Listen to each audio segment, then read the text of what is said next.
So here we go on journey part 2. You may well have listened to the introduction, you may well not. I think where I left off, I was waiting for results in the hospital, in the main hospital, on the main ward. And yes, the results came. I had a number of consultants, doctors, various professionals come to my bed. The usual routine visits, there just seemed to be a few more this time. And they had some news for me. They had done their MRI scans, my whole body, including my brain. They had done CT scans, and they had some results.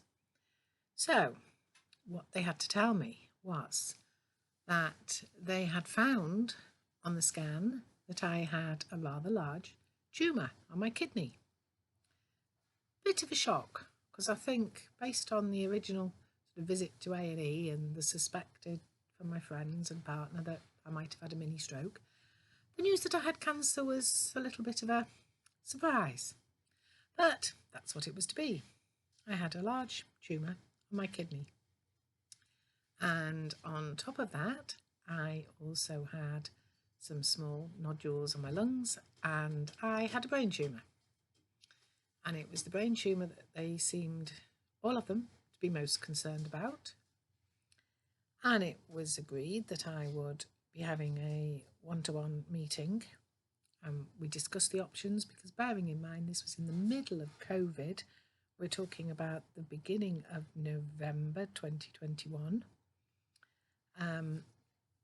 And the idea was that I would have a meeting with the brain consultant, the neurologist, and it was whether this was going to be a face-to-face meeting or whether it was going to be a video on an iPad or something similar meeting.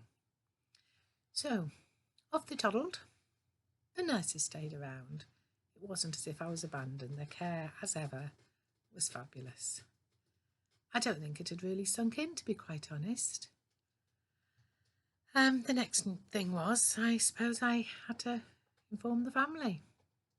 So I rang my partner, who was on his way trying to get back from Spain. There'd been a bit of a hiccup with him getting through with all his COVID paperwork and everything else, so he'd had to take a different flight to fly to Bristol. But eldest son was on his way to pick him up.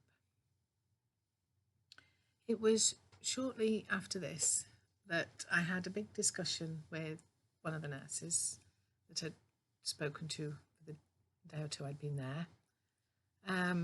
And because of COVID and the rules in the hospital and people were not allowed to have visitors, I was a bit concerned that whatever news I was going to receive from the neurosurgeon, I might be on my own. And yes, I could have support of someone in the hospital, but I was hoping that my partner might be home by then or somebody else would be able to be with me. So we basically sort of hatched not a plan, but a way forward. Physically, I was still fine. Nothing wrong with me. Obviously, nothing showing. So we decided that the best thing was that I was going to discharge myself. So the motions were done for that. I think at the time they'd put me on some, or they had prescribed some medication. I was waiting for some medication to be prescribed.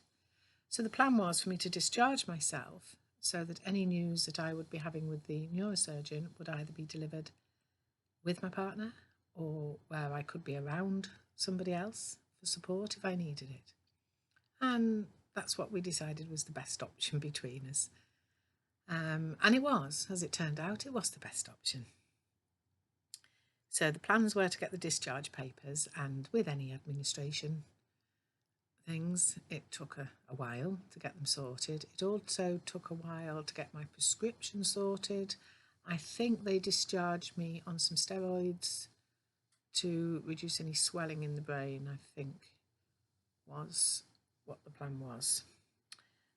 So on the 2nd of November, I left the hospital and I went back to my father's house, courtesy of friends again, helping out.